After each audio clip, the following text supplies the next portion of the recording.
এখন আমি যে ফোনটির কাজ করব, এই ফোনটি হলো Samsung A03। এই ফোনটি হঠাৎ করেই হ্যাংলগ হয়ে যায়। হ্যাংলগ হয়ে যাওয়ার পরে এটি অন্য অ্যানাদার শপে দেখানো হয়। দেখানোর পরে উনারা ফ্লাশ করে। ফ্লাশ করার পরেও কিন্তু এই ফোনটি কোনোভাবে সমাধান হয়নি। অবশেষে রিবোলিং করার জন্য উনাদের যথেষ্ট ইন্সট্রুমেন্ট না থাকার কারণে আমাদের কাছে পাঠায়। পাঠানোর পরে এই ফোনটি আমরা এনালাইজ করে দেখি যে এই ফোনটিতে সিপিইউ জনিত প্রবলেম রয়েছে এবং কি এটি রিবোলিং করলেই এটি হ্যাং লোগো ছেড়ে যাবে। এটি কিন্তু সেকেন্ড লোগোতে গিয়েই একদম স্টিল হয়ে আটকে থাকে। এটি আর কোনো লড়াচড়া করে না এবং কি রিকভারি মোডে গিয়ে এটি ফরম্যাট করেও দেখা হয়েছে। তবুও কিন্তু এটির কোনো ফলাফল ভালো পাওয়া যায়নি। আর এখানে আমি যে আইসির নিচের যে পেস্টগুলো, এগুলো কিন্তু হালকা হিটে গলে যাচ্ছিল। একদমই জরাজীর্ণ অবস্থা এরকম আরকি।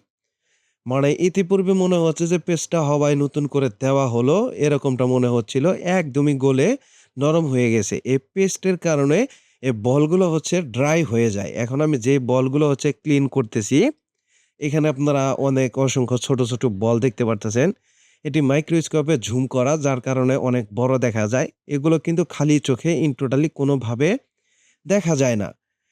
সেই সুবাদে এই বলগুলো যখনই সিপিইউ আইসি থেকে মাদারবোর্ডের সাথে কানেক্টিভিটির যে বলগুলো, এই বলগুলো যখন ড্রাই হয়ে যায়, গরম হয়ে বা আইসিগুলো কিন্তু অনেক বেশি উত্তপ্ত হয়। উত্তপ্ত হয়ে যখনই এই বলগুলো ড্রাই হয়ে যাবে, তখনই এই ফোনগুলো রিস্টার্ট ইস্যু আসতে পারে, লোগো হ্যাং আসতে পারে এবং কি এই ফোনগুলো বিভিন্ন ধরনের প্রবলেম করতে পারে। ডেড ইস্যু হতে পারে, ক্যামেরা চলে যেতে পারে, টাচ কাজ না করতে পারে। তো একেকটা মডেলের ফোনের ভিতরে একেক রকম প্রবলেম কিন্তু দেখা দেয়। এই সিপিইউ থেকেই মূলত ভাবে প্রবলেমগুলো হয়ে থাকে। এগুলো নিখুঁত হাতে এবং কি যারা দীর্ঘদিন যাবৎ সিপিইউ আইসি রিবোলিং এর কাজগুলো করে থাকে, তাদের থেকে আপনারা রিবোলিং গুলো যদি আপনারা করিয়ে নেন, তাহলে এই ফোনগুলো নিঃসন্দেহে অনেক দীর্ঘদিন ইউজ করা যাবে। কোনো ধরনের প্রবলেম এখানে হবে না। আর যদি নিত্য নতুন ভাইরা, অনেক ভাইরা নতুন ট্রেনিং করে আসতেন, তাদের হাত ক্লিয়ার করার জন্য এগুলোর কস্টিং গুলো অনেক কম চেয়ে থাকেন। তো আসলে কাস্টমার ভাইয়েরা কিন্তু অনেকেই বুঝেন না যে আসলে কোন জায়গায় দেখালে কাজটি ভালো হবে। তো আপনারা অনেকেই মনে করেন যে আসলে একটি ফোন আমরা একটি শপে দেখাই, যদি না হয় পরবর্তী সময়ে আমরা অন্য আরেকটি শপে দেখাবো, তাহলে ফোনটি রিপেয়ার হয়ে যাবে। না বন্ধুরা, এখানে আমি যে বিষয়টা আপনাদেরকে বোঝানোর জন্য চেষ্টা করতেছি, একটি ফোন আসলে এক চান্সেই নিখুঁতভাবে যদি রিপেয়ার না হয়, এটি কিন্তু ২য় বার যদিও রিপেয়ার হয়, সেটি কিন্তু খুব ভালো আর চলে না। সেই সুবাদে আমরা যথাসাধ্যভাবেই চেষ্টা করি নিখুঁতভাবে কাজগুলো করে দেওয়ার জন্য। আর যেগুলো এই ফোনগুলো যেগুলা ইনটেক থাকে, এনাদার কোনো শপে দেখানো হয় নাই এবং কি সর্বপ্রথম এই কাজগুলো আমিই করতেছি। সেই সব ফোনগুলাতে আমরা একটি নির্দিষ্ট সময়ের জন্য ওয়ারেন্টি বা গ্যারান্টি দিয়ে দেই। যাতে করে ওই নির্দিষ্ট সময়ের মধ্যে যদি সেইম প্রবলেমটা আবারও হয়, আমরা এটা উইথআউট কস্টিং এর মধ্যেই কিন্তু আমরা এটি দেখে দেওয়ার চেষ্টা করি। আর যেগুলো ফোনগুলো অনেক ঘাটানো থাকে, এই কাজগুলো উঠাতে গেলে বিভিন্ন ধরনের প্রবলেম হয় এবং কি অনেকটা সময় বেশি লাগে। তবুও ফোনগুলো কিন্তু একাধিকবার আইসিতে হিট পড়ে, মাদারবোর্ডে হিট পড়ে। এগুলোর কিন্তু কার্যকারিতা নষ্ট হয়ে যায়। তখন এগুলো ভালো চলতে চায় না। তো সেগুলো কিন্তু আমরা তবুও সাময়িক সময়ের জন্য কিছু একটা ওয়ারেন্টি দিয়ে রাখি। সারা বাংলাদেশে কিন্তু কোথাও কোনো সার্ভিসিং সেন্টারে বা আ কোথাও থেকেই আপনাদেরকে ওয়ারেন্টি কিন্তু দিবে না। সারা বাংলাদেশের মধ্যে আমরা এটিকে চেষ্টা করতেছি যে ওয়ারেন্টি দিয়ে দেওয়ার জন্য। যাতে করে পরবর্তী সময়ে কোনো ধরনের বাই চান্স কোনো প্রবলেম হলে আপনারা যেন এগুলো প্যারাতে না পড়েন। এগুলো ইজিলি ভাবেই আপনারা আমাদের থেকে রিপেয়ার করে নিতে পারেন।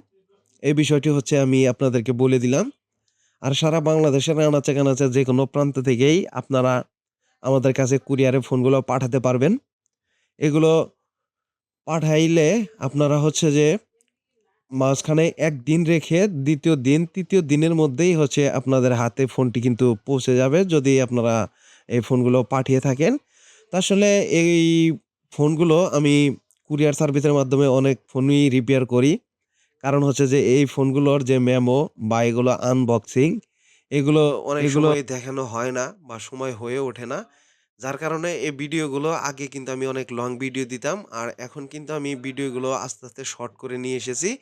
যাতে করে হচ্ছে টাইমটা মেইনটেইন করে আমরা আপনাদের কাজগুলো ডেলিভারি দিতে পারি। আর এগুলো হচ্ছে যে আমরা যথাযথ সময়ের মধ্যেই এই কাজগুলো আমাদেরকে করতে হয়। তা না হলে অনেক কাজ পেন্ডিং হয়ে যায়।